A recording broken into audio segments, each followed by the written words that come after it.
Well, it's a gorgeous day again in Las Cruces. Today's a good day to go for my Las Alturas north to the golf course, State University, New Mexico State University golf course, and the down around the university on the bike trails down there. Before you go on a ride, I want to talk to you about a couple of things based on my experience of many years in flying missions in the Civil Air Patrol, looking for lost pinon pickers, lost hunters, lost mountain bike riders. I flew for about 15 years as a navigator observer, looking for people that were lost.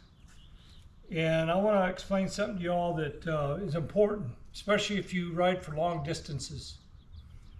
You want to do a pre-flight on your trike, or if you're riding a bike, your bike. What I do is I go around and I check for loose bolts. I check for my tire pressure. I check out my derailleur. I'm at 200 miles, a little plus. Recommendations from Laid Back Cycle and TerraTrike is that you, at a minimum, clean and lube your chain at about 200 miles.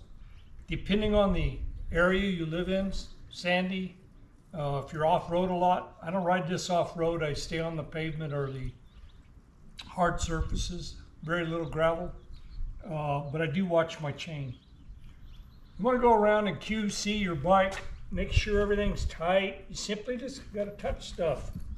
Check it, see if it's loose. Check your bolts, check your derailleur.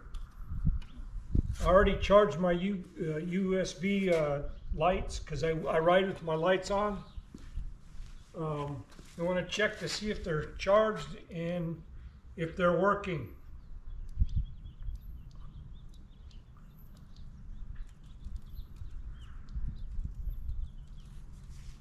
Make sure everything's in place.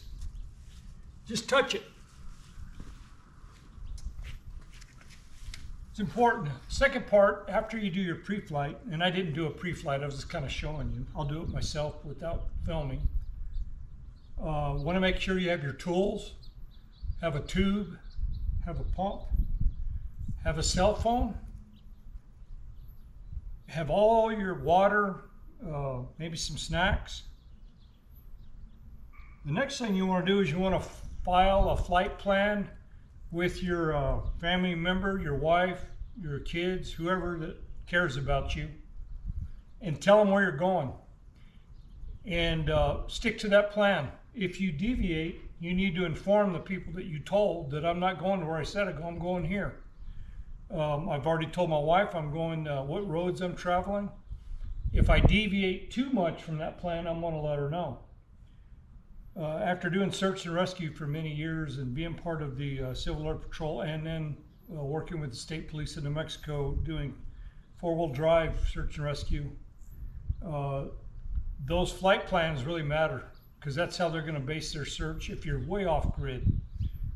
Even if it's a minor trip, it's always nice to know, hey, wife, I'm going over here, and heck, I had a flat and it's too hot. I don't feel like changing it. Can you come and get me? At least they know where you're at.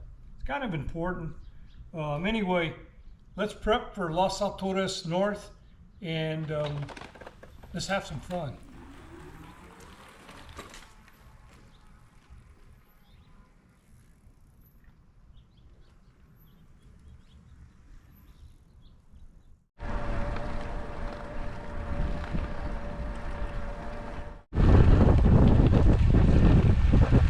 I'm on E-Assist 1, pulling a significant grade right out within a mile of my house, and I'm doing 9 miles an hour. I'm giving a lot of effort. I can dial through these screens and there's 0, total distance, time lapse. It took me 6 minutes to do a mile. Now I'm going downhill. It says I can do 55 miles on my current, the way I'm riding right now. So I hope that helps. That's not science, that's just, that's an estimate. So it's 9:34 in the morning. Right now I'm riding all by myself. I'm not using assist. When I want assist, I just push this button up on top. I went to 1, and now it's helping me. It's a neat feature, especially for you that have some disabilities like myself. I'm not disabled. I am challenged, and I'm challenged to live longer, and this little trike's going to help me do it. And it's fun. And that's what it's all about. Morning quail right there. I just broke a rule. I did my pre-flight, and so worried about filming today that I left these in my pocket. Started thinking about things I needed to do. Things like this don't belong in your pocket if you can't close your pockets, because they'll fall out. So what we need to do is stow this.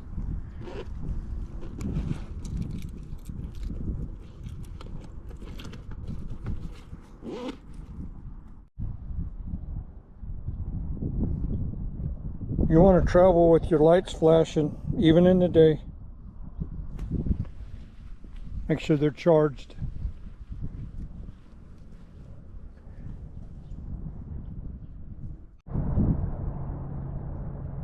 Here's the golf course, New Mexico State University. Home of the Aggies.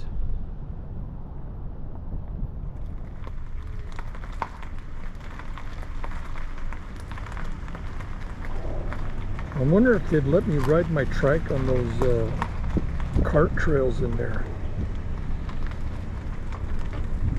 I should try it. Yeah, they'd probably catch me and run me over with one of those carts, throw me out. Anyway, here you go. This is it. Here's the football stadium.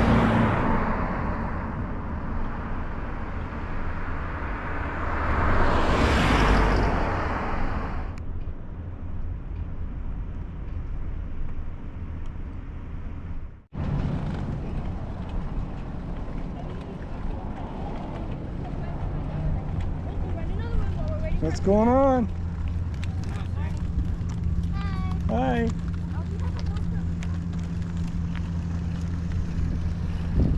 Some school event, kids here. I want to tell you something about southern New Mexico. I don't care what anybody says. I've lived all over this state.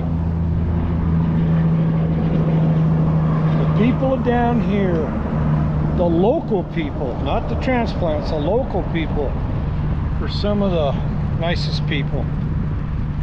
Friendly, very friendly. I like it. I like the way people are kind to one another. Not everybody, but the people I meet has been really neat. This is a bike path that goes around the university, and it's really nice.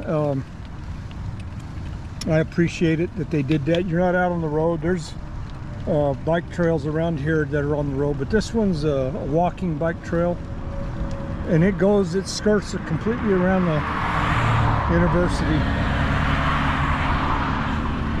That's the Pan Am Center. That's where they do the basketball and gymnastics, and they do concerts in there. I-25 is in between the golf course and the Stadium Sports Complex Center, and that's right there. You can hear it and see it.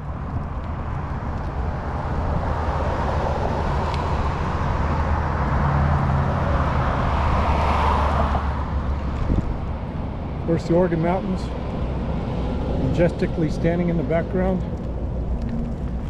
This bike trail continues around the university, and we're going to go through here real quick and call this video shortly. I don't want to drop too long of a video. Anyway, just give you an idea what I ride. It's one of my better destinations because it's a little less risk out here where I'm at.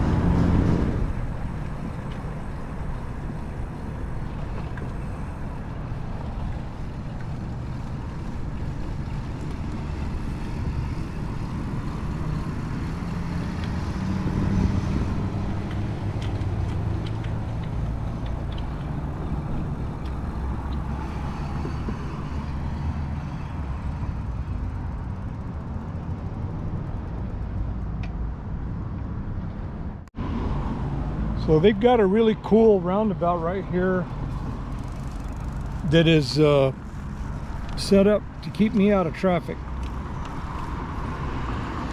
I really like this. It's a lot safer than going across the normal intersection. Now I'm back on the bike trail. It has little safety points where you can stop in between traffic. See, now I've got to cross again.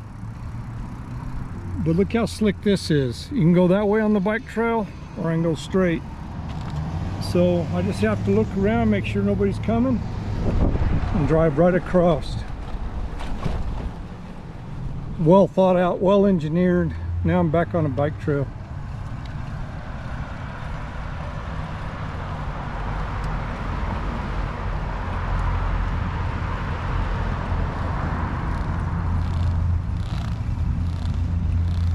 A good place to take a break.